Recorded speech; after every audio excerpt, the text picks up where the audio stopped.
Good morning student. आज हम लोग जो है वेक्टर के बारे में बात करेंगे कि वेक्टर क्या होता है, इसका क्या इम्पोर्टेंस है फिज़िक्स को लेकर के, फिज़िक्स में क्या काम आता है, इसकी आज हम चर्चा पूरे करेंगे।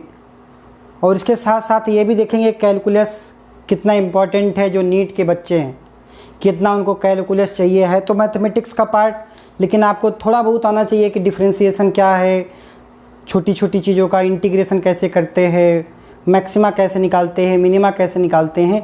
तो आपको इतना आना चाहिए, बेसिक जो है ज्ञान जो है वो नीट के बच्चों को होना चाहिए। जेई के बच्चों के लिए पूरा कंप्लीट नॉलेज होगा, कोई भी टॉपिक मिसिंग नहीं होगा। तो इन्हीं शब्दों के साथ हम चालू करते हैं बेटे। वेक्टर पहला चीज़ है फिजिकल क्वांटिटी। आपने पढ़ा है सर, इस स्केलर होता है इन टर्म्स ऑफ डायरेक्शन, एक स्केलर होती है, दूसरा वेक्टर होती है। स्केलर क्या होता है सर? मैग्नीट्यूड होता है, सिर्फ डायरेक्शन की कोई चर्चा नहीं होती, यहाँ पे डायरेक्शन होती भी नहीं। मैग्नीट्यूड और डायरेक्शन दोनों की चर्चा होती है। वेलोसिटी जैसे एग्जांपल बात करें वेक्टर की, और स्पीड जो है वो स्केलर में है। स्पीड अगर कोई कह रहा है 60 किलोमीटर पर आवर से जा रहा है, किस डायरेक्शन में जा रहा है पता ही नहीं दिया है, तो इसका मतलब क्या है? वो स्पीड है। ठीक है बेटे। अगर यहाँ पे बात करें रिप्रेजेंटेशन ऑफ वेक्टर, वेक्टर को कैसे रिप्रेजेंट करते हैं, तो ये टेल होता है बेटे और ये हेड होता है। हेड जो है वो डायरेक्शन को रिप्रेजेंट करता है, और ये जो लंबाई है इसकी, ये बताती है कि मैग्नीट्यूड क्या है वेक्टर का। और आप बेसिक नोटेशन डायरेक्शन के साथ जानते हो कि सर ये ईस्ट होता है, ये नॉर्थ होता है, ये साउथ होता है, ये ईस्ट होता है, वेस्ट होता है। आपने बहुत सारे वो एप्टीट्यूड में क्वेश्चन किए होंगे कि एक आदमी पहले नॉर्थ गया, फिर इधर मुड़ गया, फिर इधर गया, तो इनिशियल से कितनी दूरी हुआ। तो ये सब आप डिस्टेंस, डिस्प्लेसमेंट, सारी चीज़ें आप बता सकते हो यहाँ पे। ठीक है बेटे। अब आप बात करते हैं एंगल बिटवीन टू वेक्टर्स। अगर मान लो कि एक वेक्टर है, ये वेक्टर ए है, ये वेक्टर बी है बेटे, तो इनके बीच का एंगल सपोज थीटा है। तो यहाँ पे ये इसके बीच का टेल टू टेल ज्वाइन करो, टेल टू टेल ज्वाइन करो। जो एंगल बनाएगा 0 से पाई के बीच में, उसी को हम क्या बोलते हैं? Angle between vectors.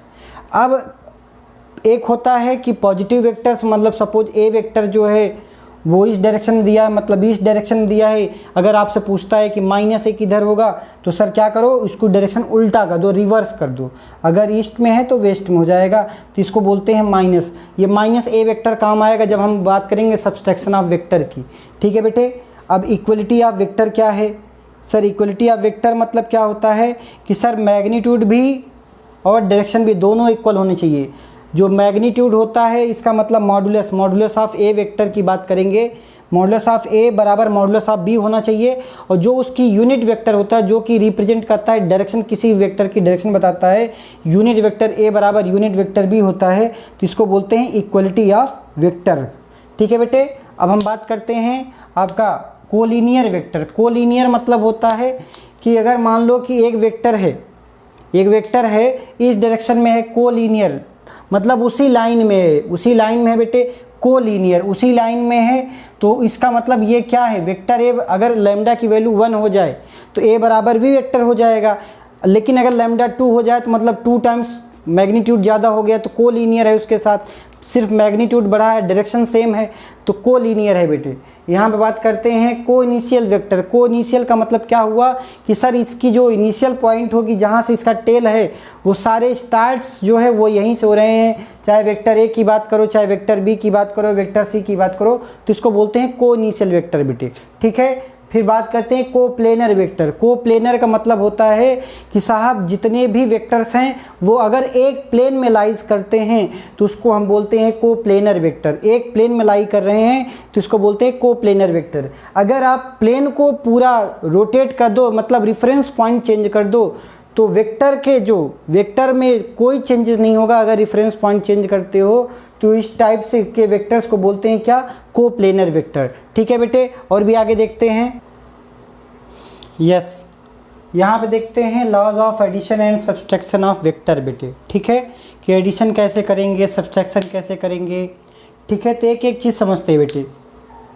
तो यहाँ पे अगर सपोज एक पी वेक्टर है और सपोज एक क्यू वेक्टर है, दोनों को ऐड करना है, तो आपको करना क्या होगा कि सर पहले पी को ड्रॉ करो, फिर क्यू को ले आओ, इसका जो हेड है, क्यू का टेल वहाँ पे रख दो।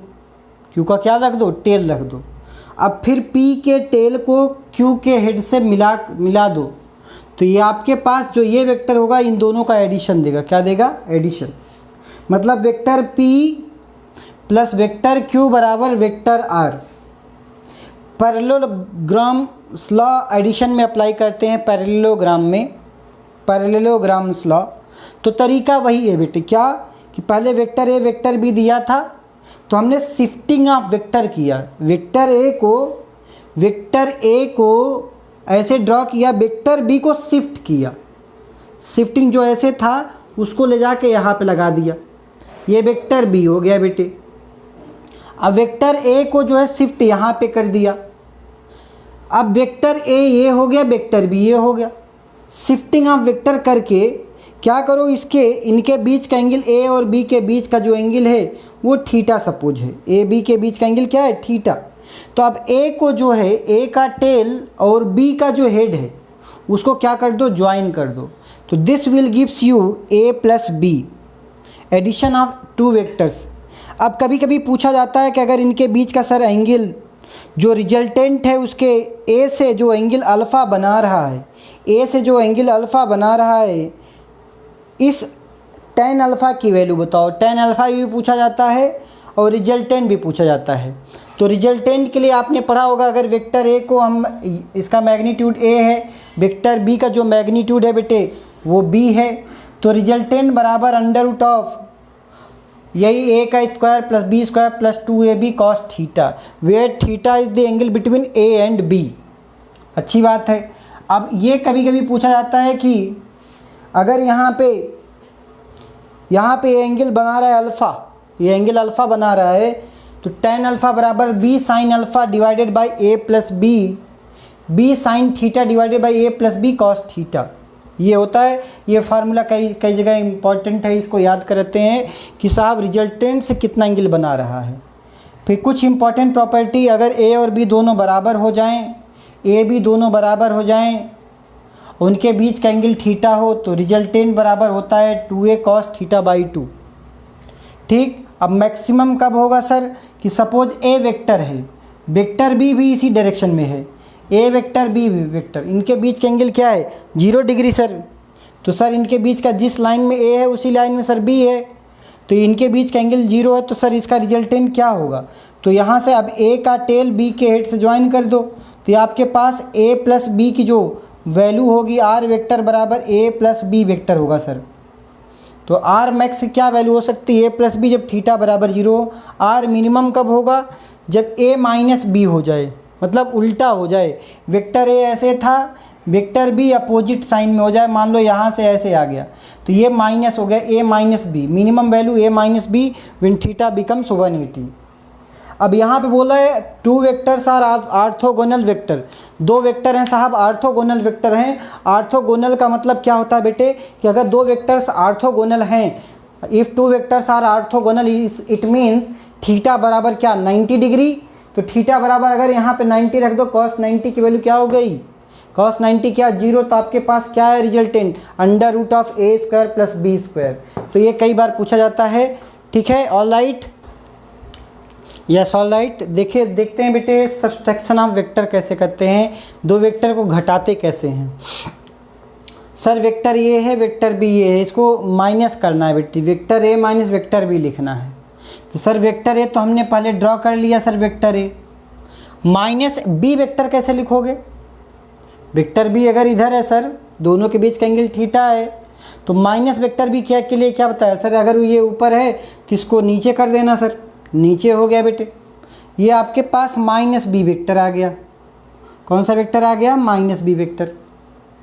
अब अगर ये थीटा था इनके पहले बीच एंगल, अब ए और बी के बीच का एंगल क्या बचा, 180 माइनस थीटा बन रहा है सर, 180 माइनस थीटा। ठीक है भाई। अब इसका जो रिजल्टेंट है इसको वेक्टर एडिशन मान के ही चलेंगे, ए प्लस माइनस बी, तो ए माइनस बी आ जाएगा बेटे। ये रिजल्टेंट ये आपके पास आ गया, इसकी value A minus B vector का मॉड क्या आया, ए स्क्वायर प्लस बी स्क्वायर, यहाँ पे माइनस 180 माइनस थीटा, थीटा की जगह पे जो अगर आपके पास था 180 माइनस थीटा करोगे कॉस 180 माइनस थीटा, माइनस लग जाएगा बेटे, minus 2a cos of theta. ठीक, अब अगर यहाँ पे पूछा जाए कि सर आपके पास रिजल्टेंट से क्या एंगल, क्या वो बनाएगा, रिजल्टेंट से कितना, ए वेक्टर से कितना एंगल बनाएगा, ए माइनस बी, ए वेक्टर से कितना एंगल बनाएगा, तो उसके लिए सब कुछ वही पिछला वाला ए वेक्टर से पूछ रहा है। तो बी साइन थीटा आपने पढ़ा था by A plus B cos theta, लेकिन थीटा तो है नहीं, इस बार कितना है 180 माइनस थीटा है, तो आपके पास यहाँ भी 180 माइनस थीटा का दोगे, यहाँ भी, तो आपके पास क्या आ जाएगा B sine theta divided by A minus B cos theta. अब एक टर्म आती है जिसको यूनिट वेक्टर बोलते हैं, बहुत इंपॉर्टेंट है बेटे यूनिट वेक्टर। यूनिट वेक्टर बहुत जगह काम आएगा। यूनिट वेक्टर बराबर होता है vector A upon mod vector A. अब अगर X Y Z coordinate system की बात करें, क्योंकि कोई भी वेक्टर है वो स्पेस में ही ड्रॉ किया जाएगा, एक्स वाई जेड कोऑर्डिनेट में ही ड्रॉ किया जाएगा।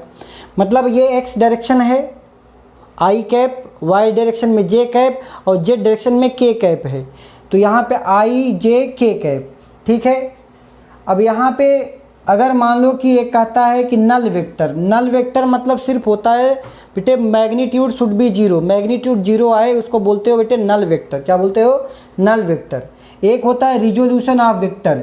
रिजोल्यूशन ऑफ वेक्टर मतलब एक वेक्टर है, उसका एक्स में क्या कंपोनेंट जा रहा है, वाई में कितना कंपोनेंट है और जेड में कितना कंपोनेंट है, उसी को बोलते हैं रिजोल्यूशन ऑफ वेक्टर। मतलब अगर एक वेक्टर है उसको लिखा जा सकता है एक्स में, वाई में और जेड में, तीनों में लिखा जा सकता है। सपोज एक वेक्टर है, एक फोर्स है, वो north side, suppose north side लग रहा है, ऊपर की तरफ नॉर्थ साइड लग रहा है, तो इसका मतलब ये प्लस जे में है बेटे। कहाँ पे है? प्लस जे में है। अगर यहाँ पे ईस्ट साइड लग रहा है बेटे मतलब प्लस आई है, वेस्ट साइड है मतलब माइनस आई है, अगर साउथ साइड है मतलब माइनस जे। वैसे जेड में भी वही होगा बेटे। तो यहाँ पे स्पेस कोऑर्डिनेट में एक्स वाई जेड हम लिखते हैं, तो वही ए एक्स आई ए वाई जे प्लस ए जेड के, कोई भी वेक्टर ऐसे लिखा जाता है।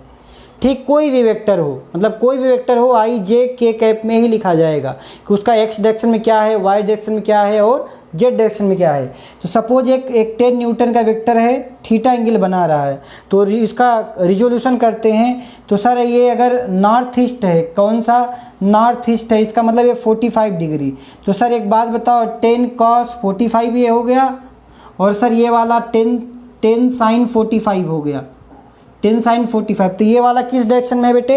ये वाला सर जे वाले में है, तो ये वाला जे के साथ लिखेंगे कंपोनेंट। सर ये वाला किसके साथ लिखेंगे? आई के साथ लिखेंगे। तो ये वैल्यू कितनी आ जाएगी? 10/√2 आई कैप प्लस 10/√2 जे कैप, या 10/√2 कॉमन ले लेंगे, आई प्लस जे कैप। तो इस टाइप से आप रिजोल्यूशन ऑफ वेक्टर करते हो। ठीक है, आगे भी देखते हैं बेटे। हाँ बेटे देखते हैं, इधर एक कॉन्सेप्ट आता है, कई बार जेई में भी आया है कॉन्सेप्ट, 2 साल पहले ही आया है, भी शायद 2019 में आया है या 18 में आया है। कहने का मतलब क्या है कि आपसे पूछा component of B along A and perpendicular to A. मतलब एक वेक्टर है बी, उसका कंपोनेंट ए पे जो कि ए के अलोंग हो और ए के परपेंडिकुलर भी हो। ए के अलोंग तो ये ओ एम वेक्टर है, इसका कंपोनेंट हमने मान लिया, ए वेक्टर यहाँ तक था, तो बी का कंपोनेंट तो ओ एम है। ओ एम की वैल्यू कैसे लिखोगे?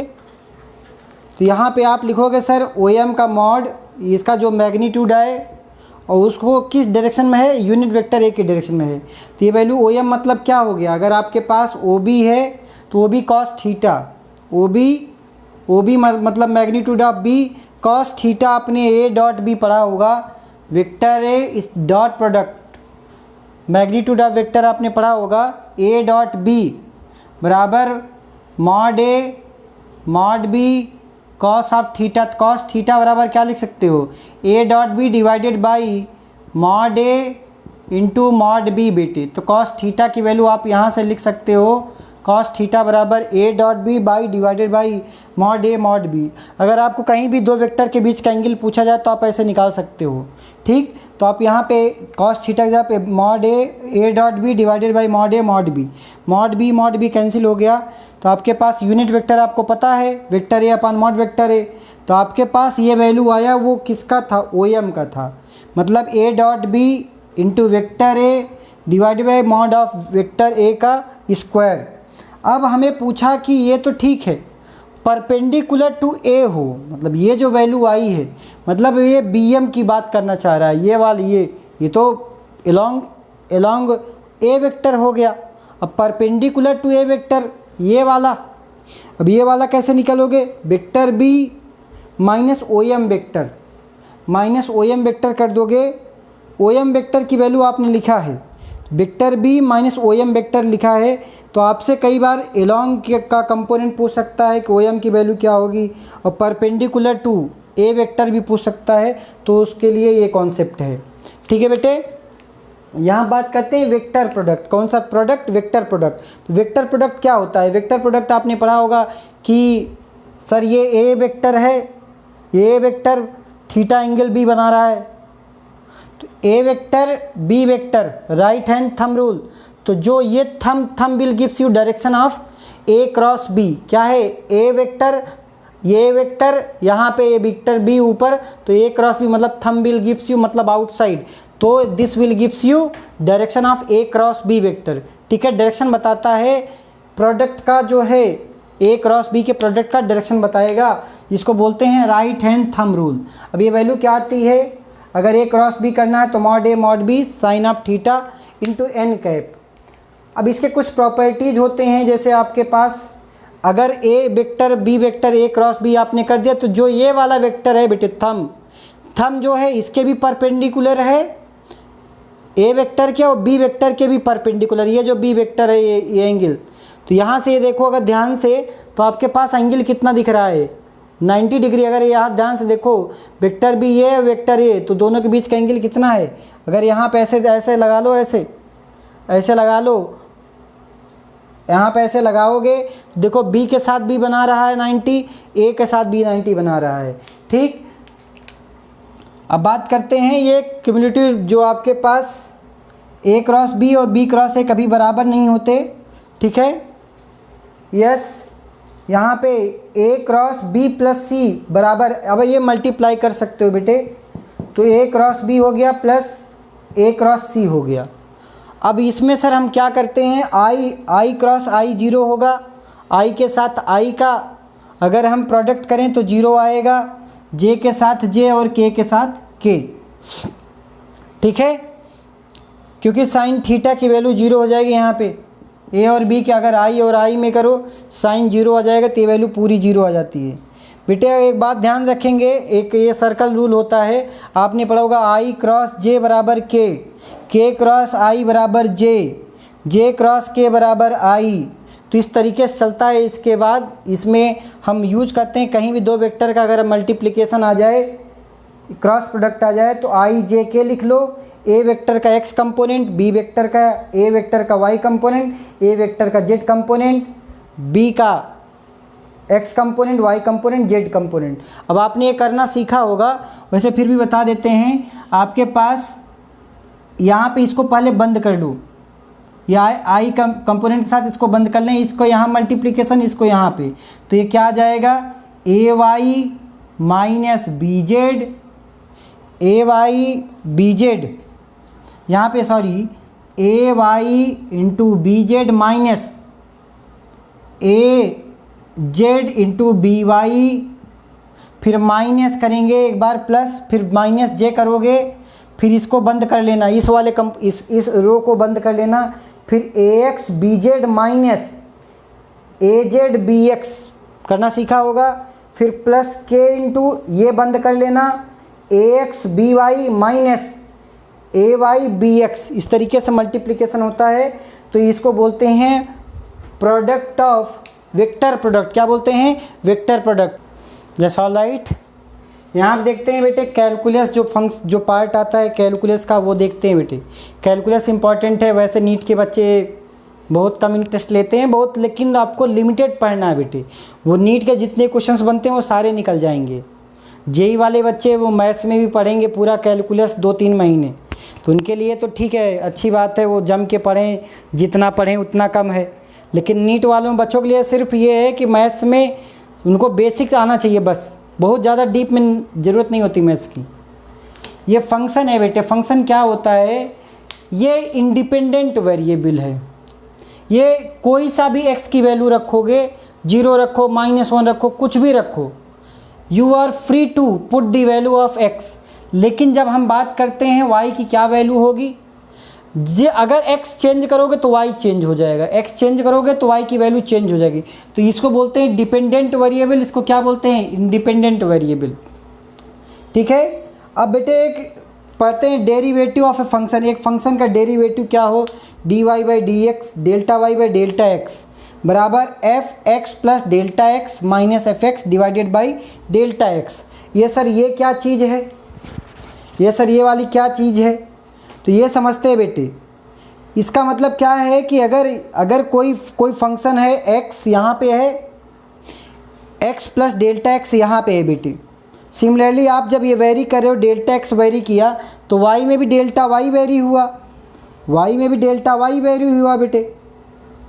तो ये एक कर्व है, p और q को अगर ये पॉइंट को ज्वाइन कर दो तो इसको पी क्यू को बोलते हो सीकेंट, पी क्यू क्या बोलते हो, सीकेंट।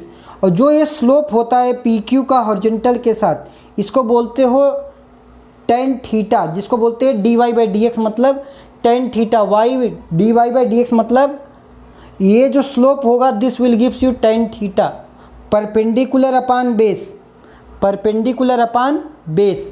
अब ये परपेंडिकुलर मतलब y का फंक्शन है, y का फंक्शन है। यहाँ पे इस वजह से लिखा गया है कि जो फंक्शन में वैल्यू रखो, जैसे यहाँ पे है फंक्शन में वैल्यू रखो x प्लस डी एक्स की माइनस एफ एक्स कर दोगे तो y में वैल्यू आएगी, y वाला y में अपान डेल्टा x कर दोगे तब ये slope perpendicular upon base slope आ जाएगा। अब डेल्टा x अगर बहुत छोटा है तो डेल्टा x की वैल्यू अगर बहुत छोटी है तो d Y by D x, जिसको बोलते हो f dash x, f dash x मतलब first derivative, first derivative f dash x d Y by D x बोलते हैं जिसको।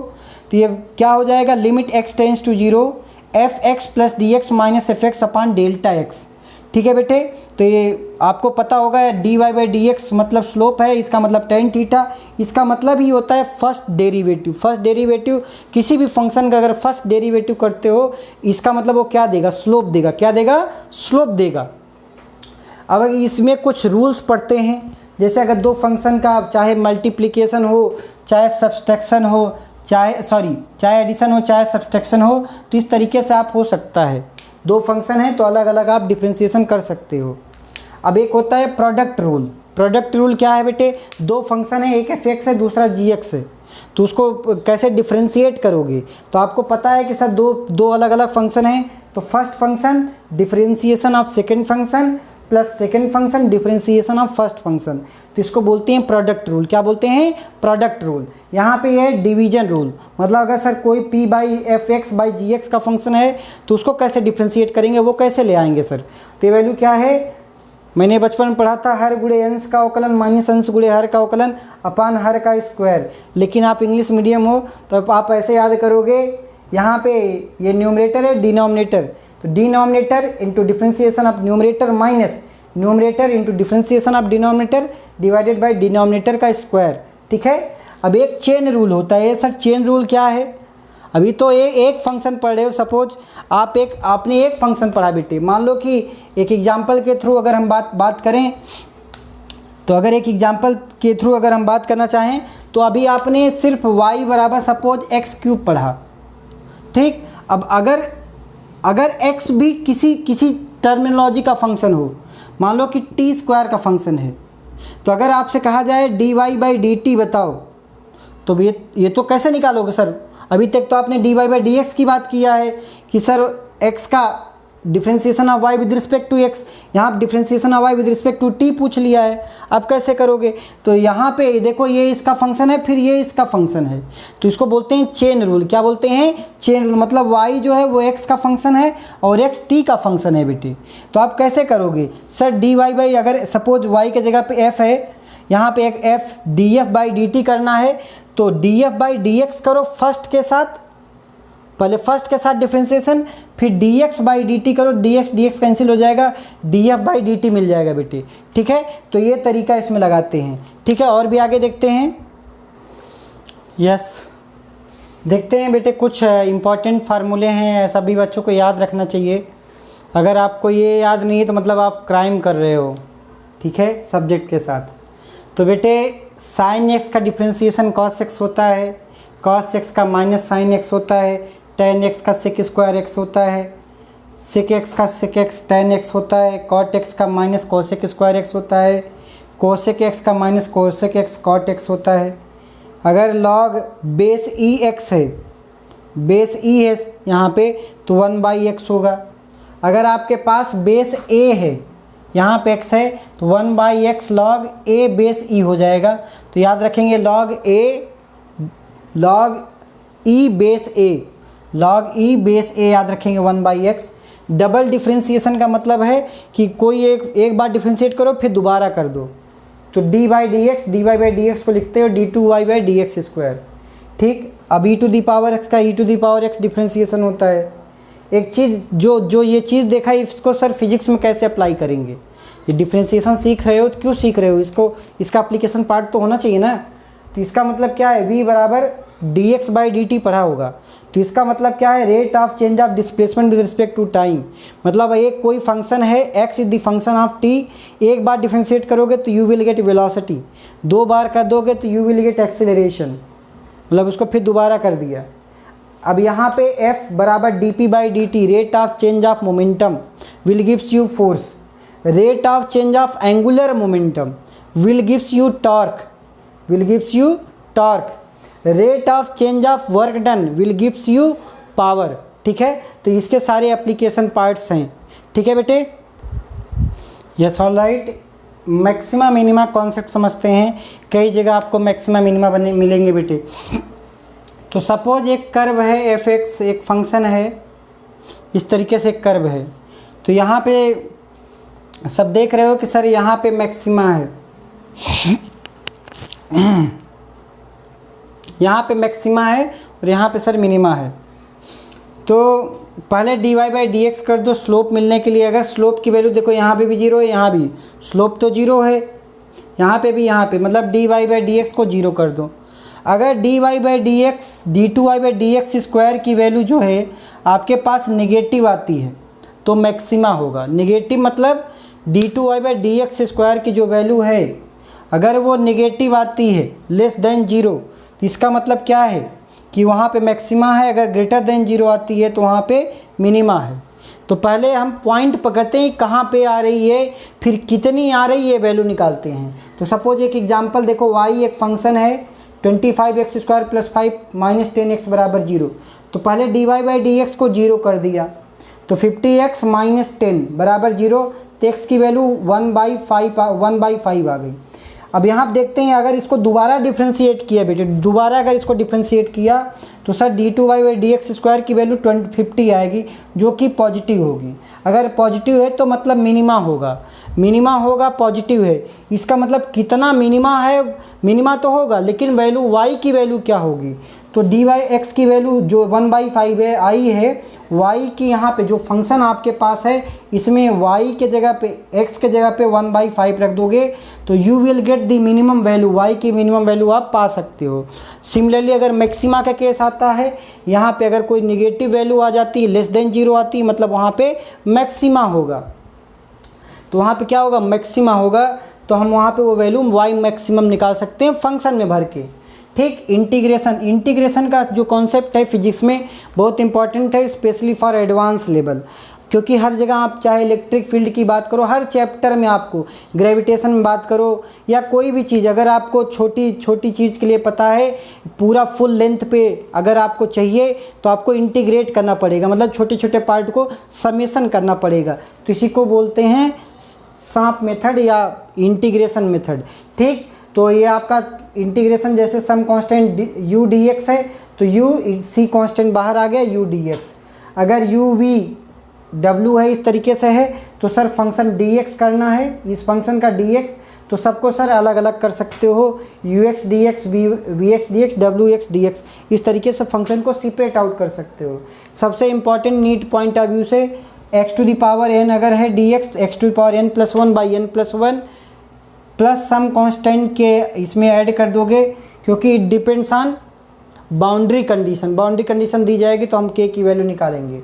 अगर आपके पास e⁻x + b है, dx है, तो यहाँ बेटे ई टू द पावर एक्स का ये तो यही है, फिर इसका इस फंक्शन का इंटीग्रेशन करोगे तो अगर यहाँ पे ए एक्स है प्लस बी है तो इसका अगर इंटीग्रेशन करोगे तो यहाँ डिवाइड हो जाता है। यहाँ पे फंक्शन क्या हो जाएगा, ए एक्स, एक्स का साथ मल्टीप्लाई ए, तो ए यहाँ पे डिवाइड हो गया और इसका सर 0 हो गया और सम कांस्टेंट हो गया। साइन एक्स का माइनस कॉस एक्स होता है, वहाँ पढ़ा है साइन एक्स का कॉस एक्स, कॉस एक्स का minus sine x, cos x का माइनस साइन एक्स। तो अब साइन एक्स का इंटीग्रेशन करोगे तो यहाँ माइनस कॉस एक्स आएगा, कॉस एक्स का प्लस साइन एक्स। उल्टा होता है वहाँ डिफ्रेंसिएशन का जो फार्मूले आते हैं वो रिवर्स मतलब वाइस वर्सा होते हैं। अगर आपके पास sec square x tan x का बराबर सेक स्क्वायर एक्स पढ़ा था ना, तो सेक स्क्वायर एक्स का integration tan x plus some constant. Cosec square x का पढ़ा था minus cosec x plus some minus cot x plus some constant. Sec x tan x का sec x plus some constant. वैसे similarly cosec x cot x का minus cos cosec square x plus some constant. तो इस तरीके से जो है आपका इंटीग्रेशन के सारे फार्मूले कवर होते हैं बेटे, ठीक है। हाँ बेटे, कुछ और भी इम्पॉर्टेंट हैं इसमें देख लेते हैं। अगर आपको डिफिनिट इंटीग्रल और इंटीग्रेशन विथ लिमिट आ रहा है, इंटीग्रेशन विथ लिमिट इसको बोलते हैं लोअर लिमिट, इसको बोलते हैं upper limit, F x D x है। तो सपोज इसका इंटीग्रेशन करने के बाद जी एक्स एक फंक्शन आया है, तो यहाँ पे ए रखो, यहाँ पे बी रखो, फिर upper limit minus lower limit, तो एक्स के जगह पे बी रखो, फिर माइनस लोअर लिमिट एक्स के जगह पे ए रखो। तो इस तरीके से लिखते हैं इसको, ठीक है। फिर इसका एप्लीकेशन पार्ट, ये इंटीग्रेशन जितना पड़े उसका सर एप्लीकेशन पार्ट क्या है, तो इसका एरिया अंडर कर्व बेसिकली निकालते हैं, एरिया अंडर कर्व। तो अगर आपके पास एक फंक्शन है, इसका dx स्ट्रिप है, तो आप क्या करोगे, इसका थिकनेस dx है, विड्थ जो है, तो स्मॉल एरिया अगर इसकी स्ट्रिप काटो तो fx dx, ये आपके पास एरिया लंबाई गुणे चौड़ाई, चौड़ाई dx। अगर आपसे पूरा पूछा जाए फ्रॉम a टू b, तो आपको सर कुछ नहीं करना है, तो इंटीग्रेट कर दो इसको a to b fx dx को। This will gives you total area under curve, area under curve है फ्रॉम a टू b, मतलब a to b fx dx will gives you area under curve, ठीक है। This is the total concept. अब हम जो है कल से आगे आने वाले वीडियो में जेई के एक दिन और नीट के एक दिन पूरा वेक्टर पे जितने क्वेश्चंस आए हैं या कैलकुलस से रिलेटेड जितने भी क्वेश्चंस आए हैं वो सारे प्रॉब्लम्स लेते हैं, ठीक है। आज के लिए बस इतना ही। Thank you all of you.